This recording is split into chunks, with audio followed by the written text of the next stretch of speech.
గారు ఇంటి పట్టున ఉండి మళ్ళీ బయటికి రాకుండా బయట ఏం మాట్లాడినా జనము నమ్మరు, జనము చీకొడతారేమో అనేటువంటి ఒక యాంగిల్ తీసుకుంటారేమో అని నేను అనుకుంటున్నా.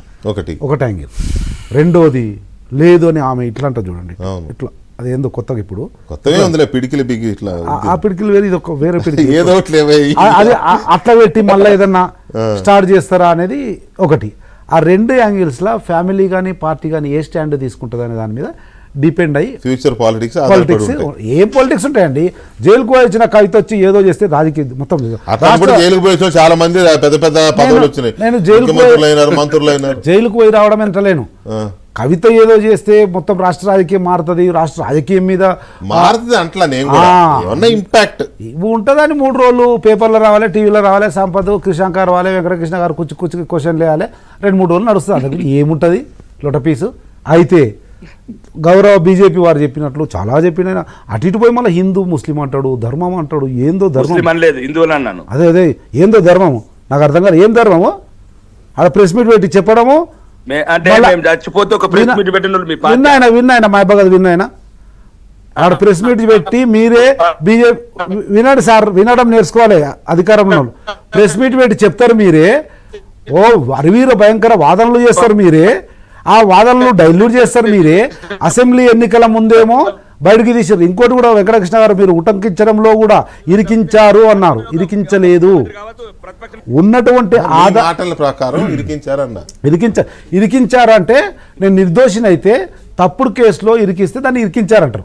తప్పుడు కేసులో అప్పుడు చేసిన ఆర్గ్యుమెంట్ అయితే మమ్మల్ని ఇరికించారు కేసే వాళ్ళ ఆర్గ్యుమెంట్ అది.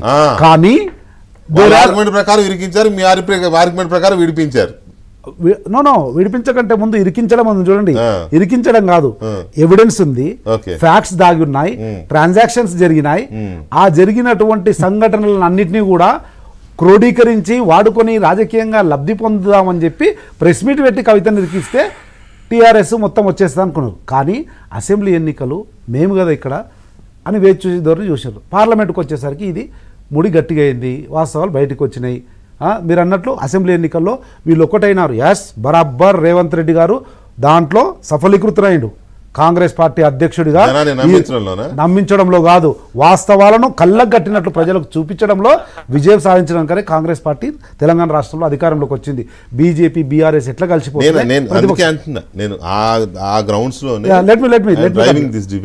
అయితే అట్లా ఇద్దరు కలిసిపోయి అప్పుడే స్టార్ట్ అయింది.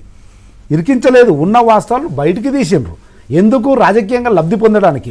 ఆ అసెంబ్లీ ఎలక్షన్ వరకు రాజకీయ లబ్ధి పొందడం చూసారు, కాలేదు. పార్లమెంట్లో లోపలేయకపోతే అసెంబ్లీ ఎలక్షన్లో జరిగినట్టే జరుగుతుందని లోపలేసారు. లోపలేసిన తర్వాత వీళ్ళు అమ్మా రామ చంద్ర భగవంత అని చెప్పి ఢిల్లీ చుట్టూ తిరిగి పొర్రుదండాలు పెడితే ఈరోజు బెయిల్ వచ్చింది. దాంతోపాటు విలీనం అవుతుంది అంట కాదు, అంటగింట లేదు. విలీనం ఆల్రెడీ స్టార్ట్ అయ్యింది. విలీన ప్రక్రియ పార్లమెంట్ కంటే ముందే స్టార్ట్ అయింది. అది 50% కిలోమీటర్లు దాటింది. ఇప్పుడు ఎంగేజ్మెంట్ దాంతో ఒకటే పెద్దలు బీజేపీ బ్రదర్ మాట్లాడిండు. కేసెస్ అంట రేవంత్ రెడ్డి గారు వేసిరంట, కోర్టులో ఉన్నాయట. ఏం చేస్తుండ్రు రేవంత్ రెడ్డి విజ్ఞత గల, విచక్షణ గల, రాజకీయ పరిపక్వత ఉన్నవాడు. కోర్టులో ఉన్నది ముఖ్యమంత్రి సంతకం పెడితే కాదండి, కోర్టులో ఉన్నవి కోర్టు చెప్పినప్పుడు బరాబర్ తుపాకీ గ్రామానికి చూస్తారా రేవంత్ రెడ్డి తుపాకీ ఎట్లుంటుందో. ఇప్పుడు పేలుతుంటే కనబడతలే, బుల్లెట్ ఎక్కడ పోతున్నాయి.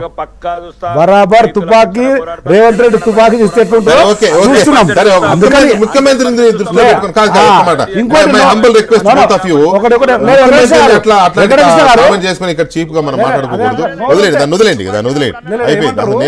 నోరు ఉంది కదా ఎట్లా మాట్లాడగలట. బండి సంజయ్ చెప్పండి,